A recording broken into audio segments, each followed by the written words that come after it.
Nashik road कारागृहामधनं gangster Abu सालेमला हलवण्यात आलेला आहे। मोठ्या शहरामध्ये सालेमला ठेवल्याची माहिती समोर येते। मध्यरात्री नाशिक रेल्वे स्टेशनसह जेल रोडला छावणीचं स्वरूप आलेलं होतं। Black cat commando, jail police आणि आरपीएफचे शेकडो जवान या ठिकाणी तैनात होते। अबू सालेम मुंबई साखळी बॉम्ब स्फोटातील मुख्य आरोपी आहे। नाशिक रोड कारागृहामधील अंडा सेलमध्ये महिन्याभरापासून त्याचा मुक्काम होता। तळोजा कारागृहामधनं सुरक्षेच्या कारणामुळे नाशिक कारागृहामध्ये त्याला हलवण्यात आलेलं होतं। रेल्वेच्या विशेष बोगीची श्वान पथकाकडनं तपासणी करण्यात आली आणि याच विषयी आपल्याला अधिक माहिती देतात प्रतिनिधी किरण ताजणे। बघूया। मुंबई बॉम्बस्फोटातील प्रमुख आरोपी असलेला अबू सालेम याचा मुक्काम महिनाभरापासून नाशिकच्या कारागृहामध्ये होता। त्याला मध्यरात्री हलवण्यात आलेला आहे। त्याचा जो मुक्काम आहे तो आता वेगळ्या शहरामध्ये होणार आहे। विशेष बाब म्हणजे त्याला उद्याच्या दिवशी कोर्टात हजर केलं जाणार आहे आणि त्यासाठी नाशिकच्या कारागृहातून त्याला बाहेर काढण्यात आलेला आहे।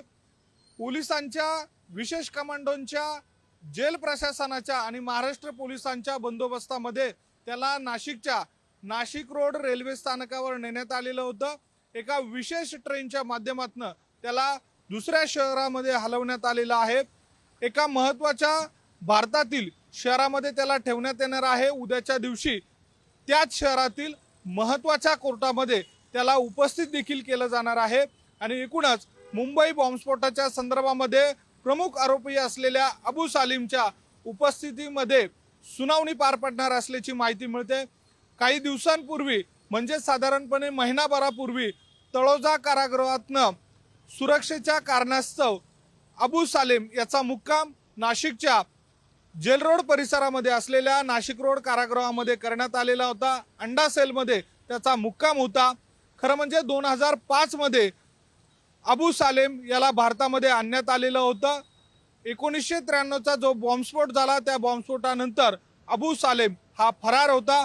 त्याला पोर्तुगालमधून मुंबई पोलिसांनी ताब्यात घेतलेलं होतं आणि त्यानंतर त्याचा मुक्काम तळोजा या ठिकाणी होता। मात्र सध्याची जी त्याचा मुक्कामाचं जे ठिकाण होतं ते नाशिकचं कारागृह होतं आणि त्यानंतर आता मध्यरात्री अबू सालेम याला हलवण्यात आलेलं आहे। याच दरम्यान सुरक्षेच्या दृष्टीनं अतिशय महत्त्वाच्या ज्या बाबी असतात त्या देखील या ठिकाणी पार पडलेल्या आहे।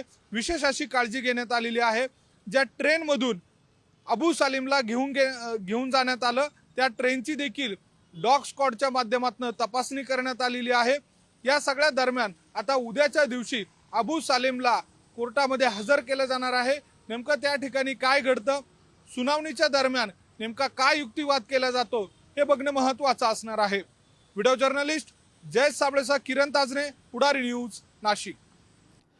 तर अबू सालेम याला नाशिकमधनं हलवण्यात आलेलं आहे।